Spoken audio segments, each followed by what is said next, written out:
बोलो जयकारा बोल मेरे श्री गुरु महाराज जी की जय।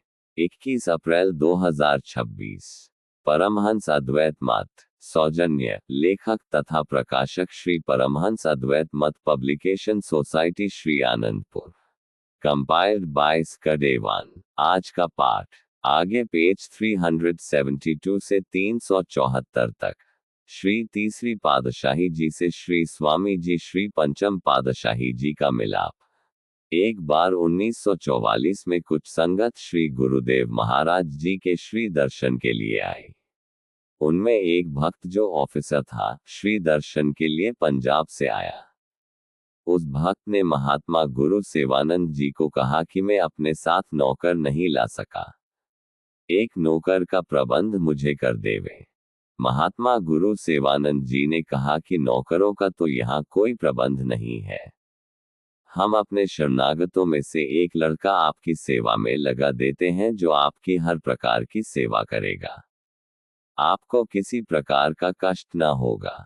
यह बात होने पर महात्मा जी ने एक लड़का उस ऑफिसर की सेवा में लगा दिया।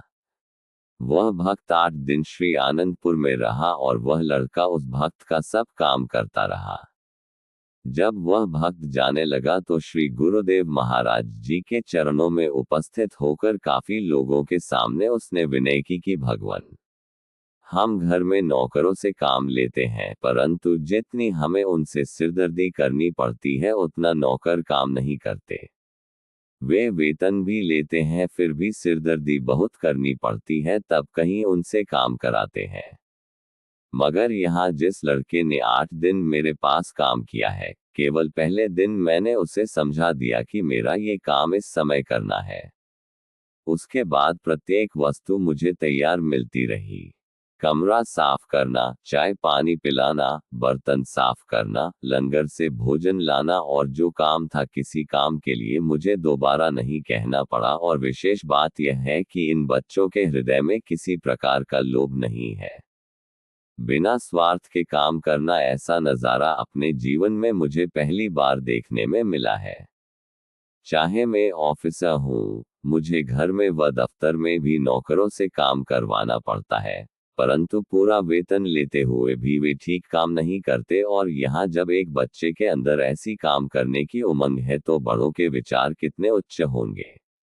गीता में मैंने कई बार पढ़ा है कि भगवान श्री कृष्णचंद्र जी महाराज ने अर्जुन को निष्काम कर्म करने का उपदेश दिया है। मैं दिल में सोचता था कि इस उपदेश पर आचरण कैसे होता होगा।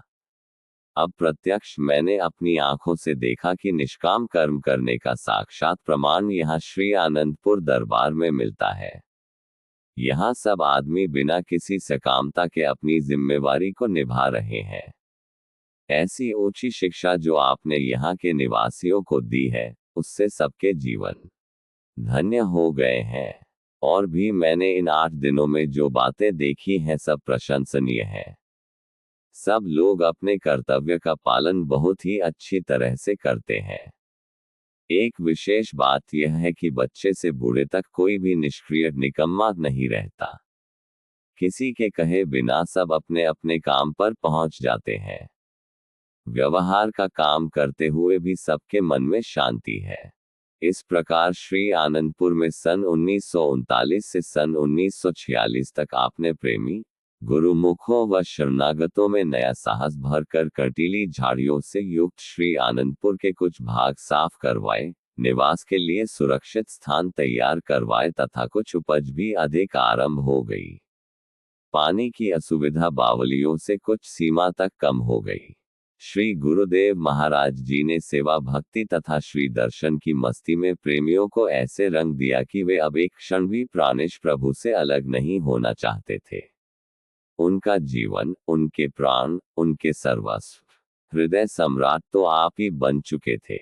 आपने तो सर्व सृष्टि में परमार्थ भक्ति का संदेश देना था। इसीलिए आपने प्रेमियों को फरमाया कि हमने कुछ दिन के लिए किसी स्थान की खोज में जाना है, हम शीघ्र ही लौट आएंगे। शरणागत प्रेमी इस आज्ञा को सुनकर कुछ उदास से हो गए। श्री गुरुदेव महाराज जी ने सबको ध्येय दिया और परमार्थ एवं भक्ति के निमित्त सर्वसाधारण के कल्याण के लिए उस भूमि की खोज के लिए प्रस्थान किया जो उन्हें आतुर स्वर से पुकार रही थी। बोलो जयकारा बोल मेरे श्री गुरु महाराज जी की जय। अगले पाठ में श्री श्री 108 श्री स्वामी वैराग्य आनंद जी महाराज। कल पाठ में श्री संत नगर पेज 375 से आगे। बोलो जयकारा बोल मेरे श्री गुरु महाराज जी की जय। Compiled by स्कडेवान।